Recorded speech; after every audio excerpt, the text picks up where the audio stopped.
getting ready to wrap up the Convention of States simulation, the first ever in history. Yeah. Rick, I got to tell you. Huge success. Yeah, Huge. and I wanted to make one real quick announcement. Then we're going to have Mark Meckler come up and give some closing remarks. And that is that the countermand amendment did in fact pass. Yep. It passed overwhelmingly. And so I wanted those of you that didn't catch that, because we were doing a broadcast and doing an interview, it did in fact pass, and it did pass overwhelmingly. It didn't even need a roll call vote. Well, several of the amendments passed, some did not pass. Most importantly, the process passed. The That's process right. did incredibly well. Absolutely. You saw them participate deliberatively, seriously. We saw that it could be done professionally, and I think we all probably leave here with a lot more confidence in the process. Even those of us that have been champions of this for a while, we leave with more confidence in exactly how this thing is going to work. And Yep. Mark's going to join us now, and man, great speech, actually sharing exactly what this was all about. I think you're dead on in congratulating the commissioners themselves. They blew us all away. I think we all were hoping for the best. We got better than the best. I mean, it was phenomenal. You know, somebody said to me a few minutes ago if I didn't quit smiling, my face was going to break. Yeah, that was me. I actually feel like that. My face is sore from smiling. Yeah. I feel like a kid at Christmas. All the presents are open, right? And I can't decide what's best. Right. And it's going to take me days to sort through what happened here and figure out what was best, because it was all so good. I'm stunned to say this. I didn't see anything bad. I didn't see anything I was concerned about. We can always improve. We can be better. But, man, that was just history. Yeah, it was extraordinary. History in the making, and to do it in such a short period of time. I mean, again, we've said this a couple of times. It was a truncated process, but we got to see in that roughly 48 hours what it would be like to have these kind of folks together for a couple of months, where the whole nation can watch and participate by actually seeing what's happening in real time.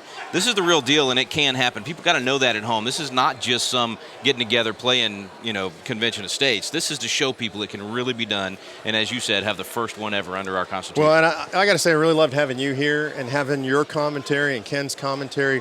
Honestly, this is what it's going to be like in the real convention. Yeah. I guarantee you there's going to be all kinds of journalists. There's going to be live commentary. So this is a dry run for that as well. I think hopefully you guys watched it, enjoyed it, because the real one's going to be like this. That's right. It's going to be a lot longer, but you're going to be watching. It's going to be the Super Bowl of politics, man. The biggest thing ever happening in American politics. Well, and the one thing that I think is critical to this is proof of concept. I mean, there is no more doubt that this is the way we have to go. And in my mind, that just sealed it. And I really don't see any other alternatives. But this proves out the concept that our founding fathers were, in fact, right yet again. Yeah, and brilliant to pick this place, Mark, to come here and do this so they could hear from James Madison and Patrick Henry and be in that spirit of not just taking the Constitution and restoring what was there, but invigorating the people back home to know this is your Constitution, this is your country, and this is your process for saving it. Well, I'd love to take credit for that. That goes to my wife, to be honest with you. So all credit where that's usually the case in my life, but in this case, all of it's us. absolutely true, and it was her vision and her decision. She came out here, flew out here first. Interesting story. I mean, she was coming out here, was praying and saying, Lord, give me a sign. Tell me, why am I going here? Is this the right place? And it's funny because her favorite figure in American history is James Madison. And she was looking for a sign from James Madison, and literally was walking the streets of Colonial Williamsburg, ran into the James Madison we saw teaching kids in the park. He asked her why she was here, and when she told him she was here to hold an Article 5 convention, he lit up. And he told the person who was with him that worked here, hey, I'm in on this, right? I get to do this thing. So she came home and she said, look, I asked for a sign. I got a sign. We are going to Colonial Williamsburg. Mark, before we sign off, let's talk about, for folks at home, what can they do? I mean, they're watching this and they're going, hey, this is great. We see legislators. We see you guys involved in it. But what can we do from home? Yeah, so honestly, you guys are the ones that matter. And this is the real deal. The only reason we're here, the only way we've been able to get here is because right now, literally, there are 1.45 million of you all around the country, in every legislative district in the country, involved in the process, involved in the movement. This is not just a thing, this is a movement. It literally is a movement. And because of you, we got here. This is one step in the process. We got 1.5 million roughly. We need 10 million.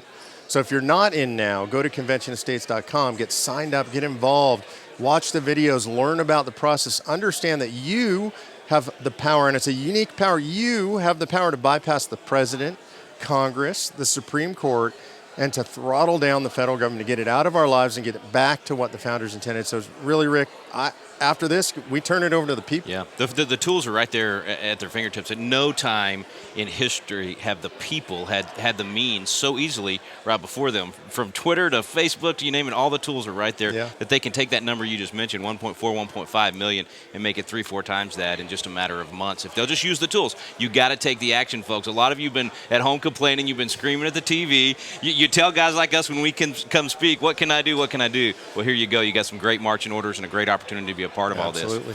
Well, Let's go ahead. Well, I was just going to say, it has been a pleasure and an honor to be a part of this and to be working with the Convention of States Project. And Mark, I know you've got some closing remarks that you want to make, and so Rick and I are going to allow you to do that. And afterwards, if there are some folks that want to be interviewed, we will be closing out the broadcast after Mark finishes his remarks. But then Rick and I decided we might interview a couple people, so you might want to stick around for that. But for all practical purposes, Mark, God bless. This was a terrific event, and thank you. So here's what I want to tell you. Anything's possible, right? Anything's possible. America is built on the impossible. We are the impossible nation. We obviously had the Lord's wind in our sails when this nation was founded. Because if you had asked anybody, any rational person, could we face off against the greatest military power ever in the world's history, the rational answer would have been no. Can't do it. But we did the impossible. World War II, facing off some of the greatest military powers in the world across oceans. People said it was impossible. It was foolish. We did it because it was the right thing to do, and we did the impossible. This is the nation that put men on the moon. So when people tell me, and I hear it, this is impossible, it's too big, there's nothing that is impossible to this nation. It's because it's a nation that's blessed with God, blessed by God. It's a nation full of amazing people, amazing Americans. Americans are, contrary to what some people want you to believe today, exceptional. And this is an exceptional nation. And you are one of those Americans. And so when you hear stories of Patrick Henry or George Washington or James Madison, don't lament that those people aren't around anymore, because they are. I know a lot of them. And what I'll tell you for sure is you are one of them. They were just regular folks until circumstances presented themselves that allowed them to step forth and to be the heroes that they are now remembered as in American history. And this is our moment in American history.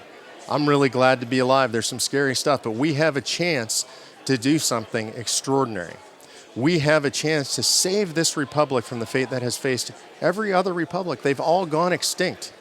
And we have an opportunity because the founders gave us a tool.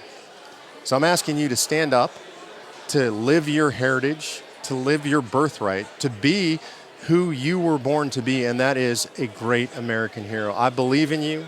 God bless you, and thanks for being with us. These people are tired of federal overreach. We've been going back and forth. We've been debating amendments. We had committee hearings yesterday. Today's the day. The winds of change are about to blow. I can see the optimism. It's exciting to meet legislators from across the country. And just the electricity, the energy to discuss solutions. It was the most extraordinary thing in my career that I've ever been a part of. It shows a commitment to wanting to do it right. None of us have ever seen this before, right? That our founding fathers were in fact right yet again. The process actually works. The very idea that I stood where Patrick Henry